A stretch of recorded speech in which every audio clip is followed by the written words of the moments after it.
Faut pas seulement vous venir ici en train de dire au pasteur Michel, je suis amoureux. Être amoureux ne suffit pas. Trouve une femme qui va te permettre de te réaliser. Trouve un homme qui va te permettre de te réaliser. Non, maman, je suis folle amoureuse. Ça, tu n'as rien dit. Jusque-là, tu n'as rien dit. Non, mais on ne veut pas que je me marie. Moi, je suis amoureuse. On ne se marie pas seulement parce qu'on est amoureuse.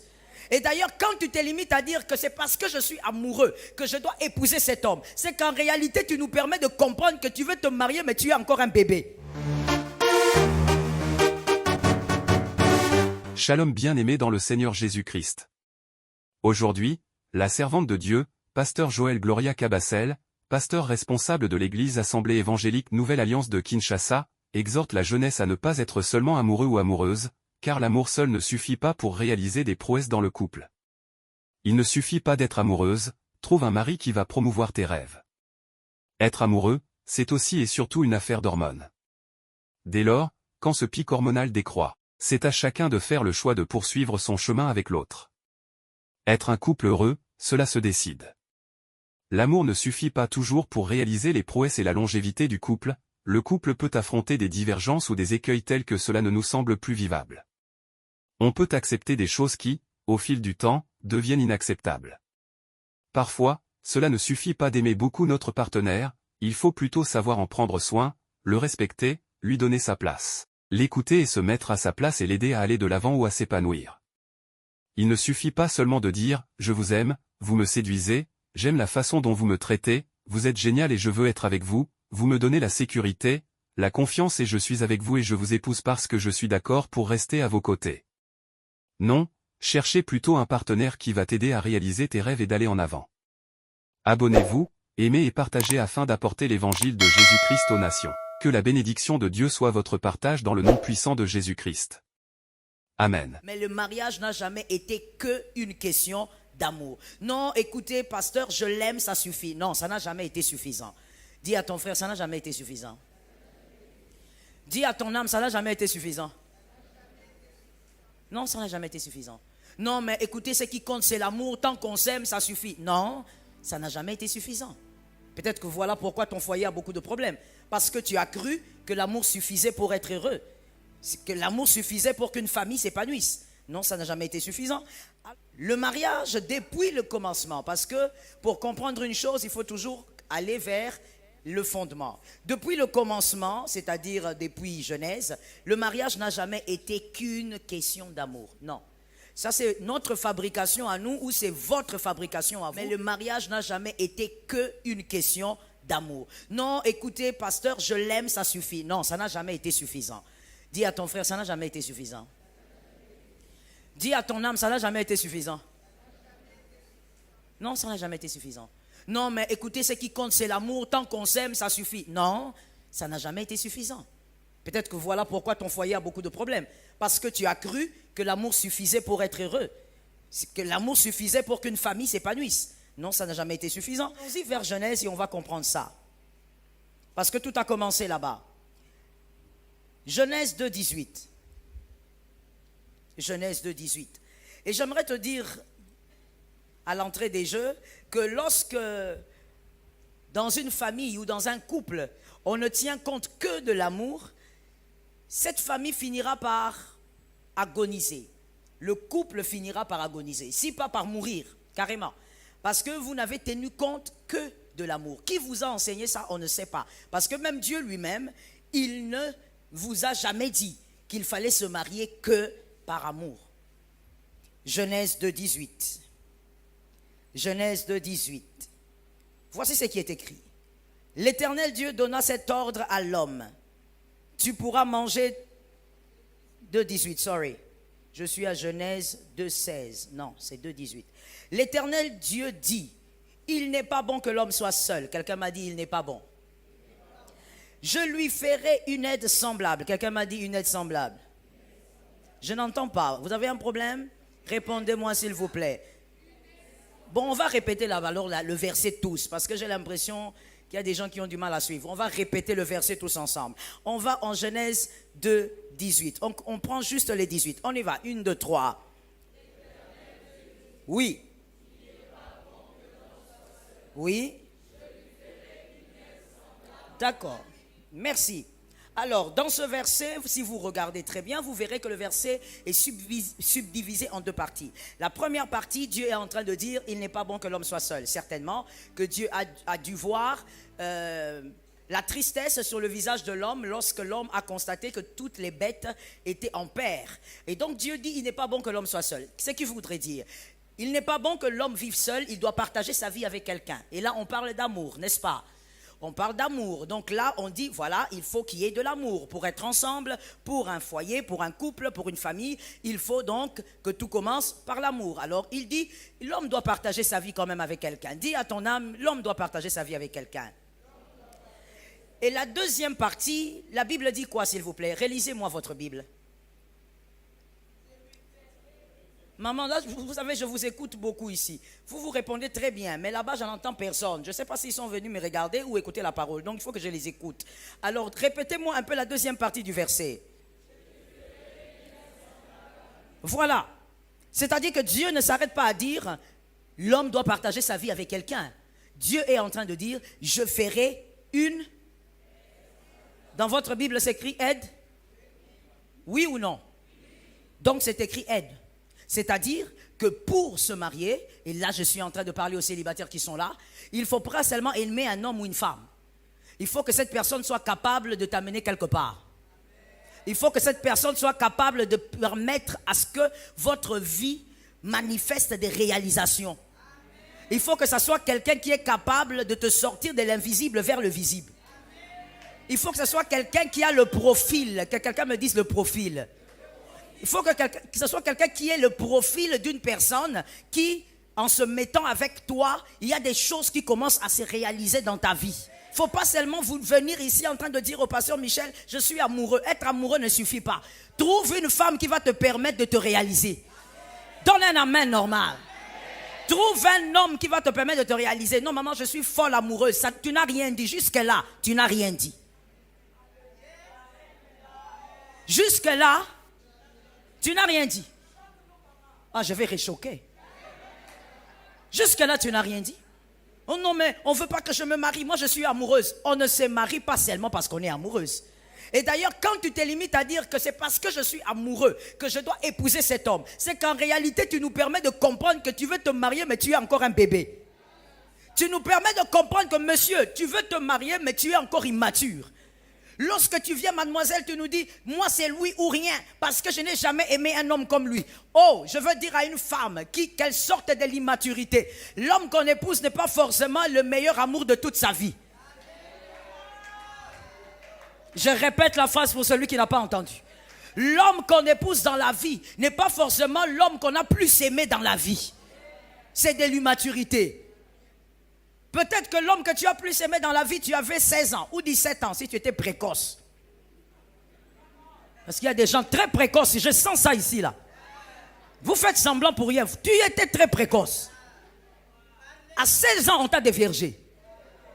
Peut-être que l'amour de ta vie, c'est-à-dire l'homme simplement que tu as beaucoup aimé dans ta vie quand tu fais le bilan, c'était peut-être l'homme que tu avais rencontré à 28 ans.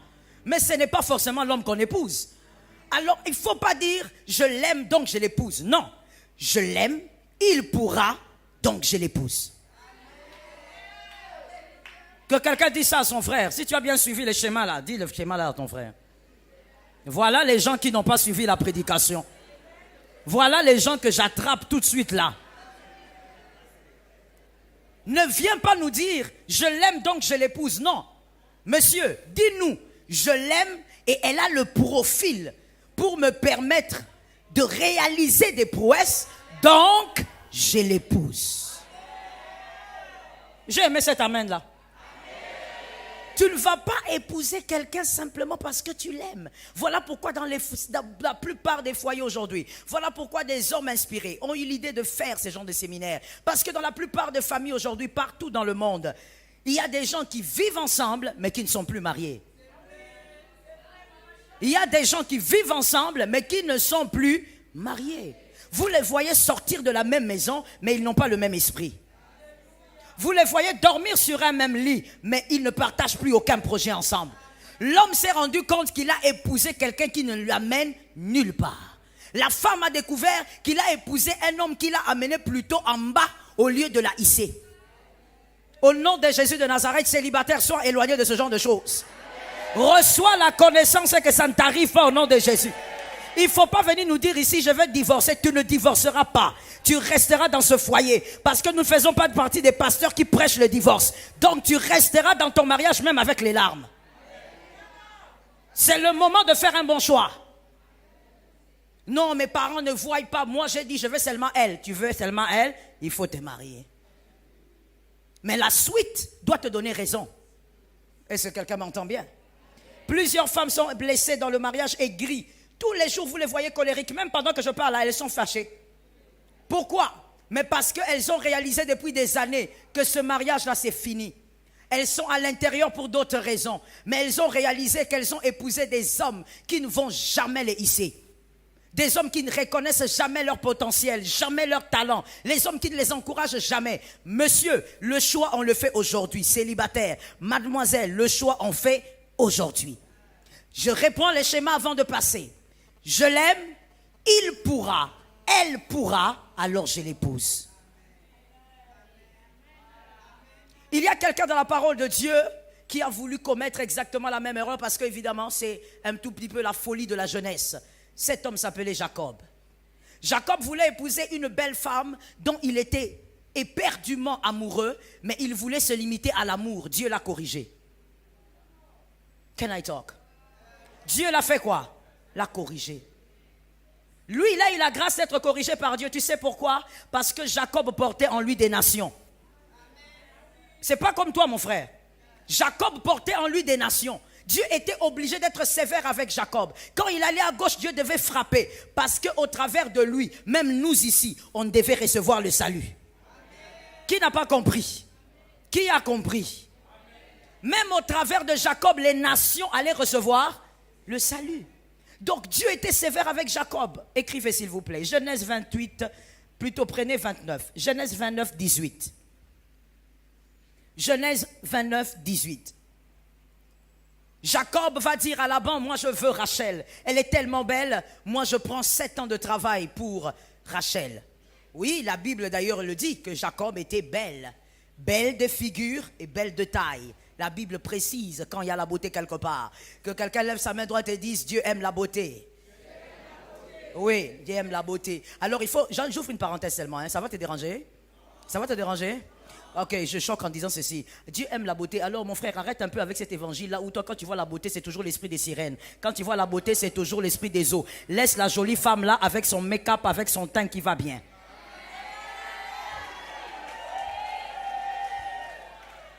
Et puis souvent ce sont les hommes aigris. C'est-à-dire les hommes qui n'aiment pas. Non, je vais trouver un nom pour eux. Ce sont les hommes avares. Les hommes qui n'aiment pas donner l'argent. Non, je vais le dire mieux. Je vais le dire mieux. Les hommes qui n'aiment pas entretenir leurs femmes. Ça veut dire, ce sont ces hommes-là, dès qu'ils voient une femme qui a une belle peau, sirène des eaux. Dès qu'ils voient une femme qui a, je ne sais pas, ses jolis tissages, elle a bien arrangé. Jézabel. Qui t'a dit Jézabel? C'est parce que tu es avare. Sors, mon frère. Sois délivré de cet esprit-là. La beauté, Dieu aime. Tant que la beauté ne choque personne, Dieu aime la beauté. Tant que la beauté reste dans l'équilibre, Dieu aime la beauté. Tant que la beauté reste dans l'équilibre, Dieu aime. Toi, on t'a dit que le ciel est sale. Parlons d'abord du ciel, parce que c'est décrit dans les Apocalypses. On t'a dit qu'au ciel, là-bas, il y a la saleté. Tu ne lis pas ce qu'on a dit là. Quand tu lis sur le ciel, il n'y a même pas un endroit où on a dit, il y a la pelouse. Non, il y a de l'or.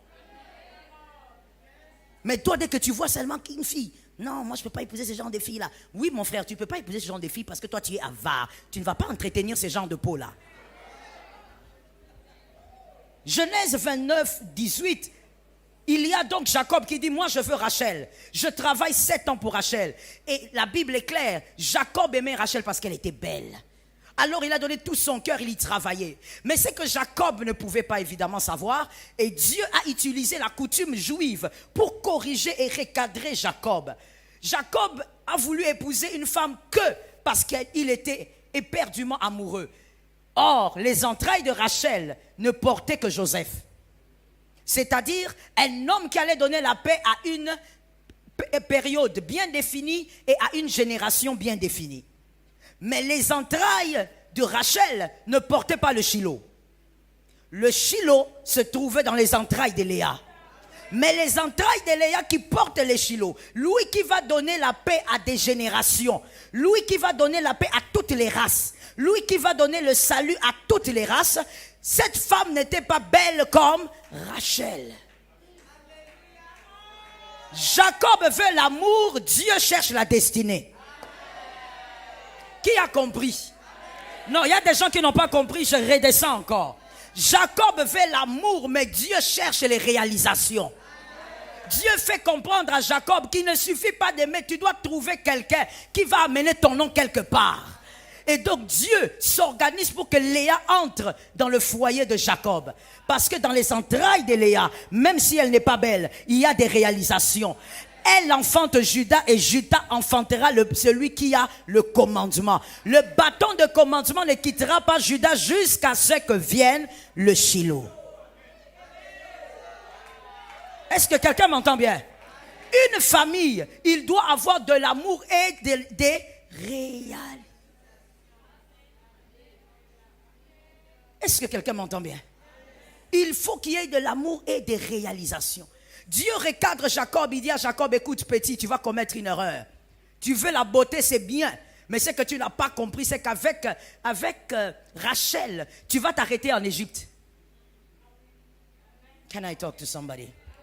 Avec Rachel, tu vas faire quoi? Tu t'arrêteras en Égypte. Parce que Joseph est celui qui amène les gens en Égypte. Il donne le pain, mais c'est aussi à cause de lui qu'ils sont devenus esclaves. Les entrailles de Joseph donnent des solutions éphémères. Les entrailles de Rachel, plutôt, donnent des solutions éphémères. On va en Égypte, on est consolé, on a le pain, mais après un temps, on devient esclave.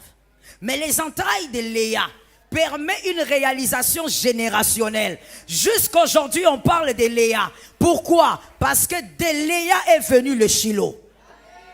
Dis à un frère, de Léa est venu le Shiloh. Je crois qu'il y a quelqu'un qui m'a compris là-bas. Dis encore à quelqu'un, de Léa est venu le Shiloh. Donc Dieu n'est pas là seulement pour vous voir, vous marier parce que vous vous aimez. Vous vous tenez la main sous la pluie. Non.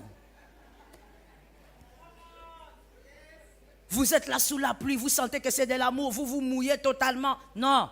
Dieu, lorsqu'il est d'accord avec un foyer, c'est parce qu'il sait que dans ce foyer, il y a aussi la possibilité de réalisation.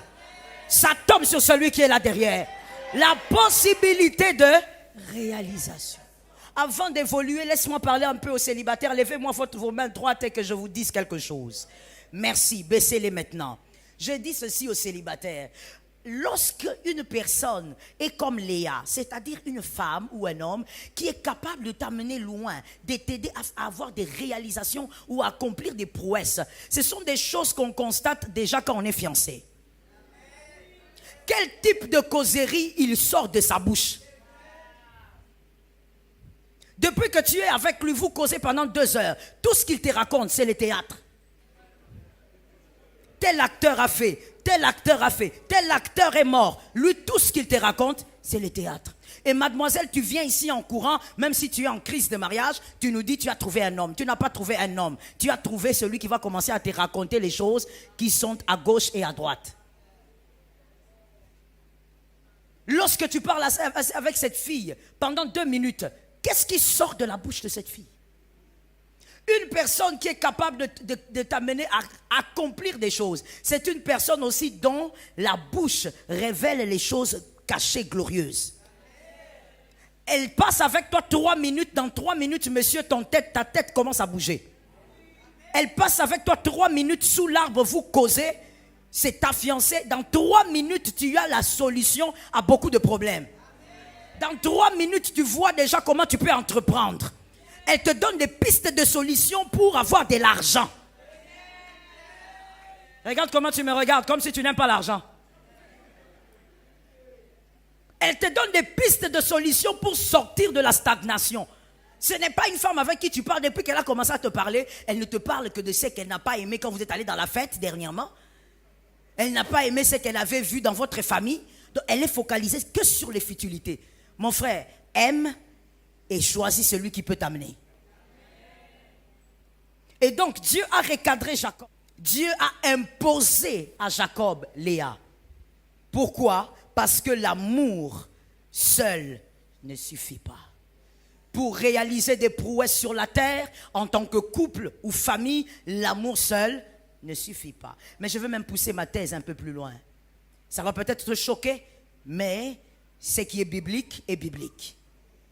Lorsque l'amour n'est pas accompagné des réalisations, ce n'est pas de l'amour, c'est l'illusion. Et toute illusion a comme spécialité de faire perdre le temps. Tu es dans une chose qui te fait perdre le temps. Toi qui es encore célibataire, toi qui es marié, même si tu es marié, tu es dans un mariage qui va te gaspiller les années. Pourquoi? Parce que cet amour n'amène aucune production. Quelqu'un m'entend très bien. Jean 3, 16, c'est un verset de l'école du dimanche, on peut le réciter, même les yeux fermés. Jean 3, 16. 1, 2, 3. Il a commencé par quoi? Aimer. Il a aimé qui? Il y a des réalisations. Il a donné pour avoir un résultat. Et le résultat, c'est quoi? C'est qu'aujourd'hui, tu es là, tu es assis. C'est parce que tu as choisi un Dieu qui s'était donné un jour. L'amour sans réalisation est une illusion.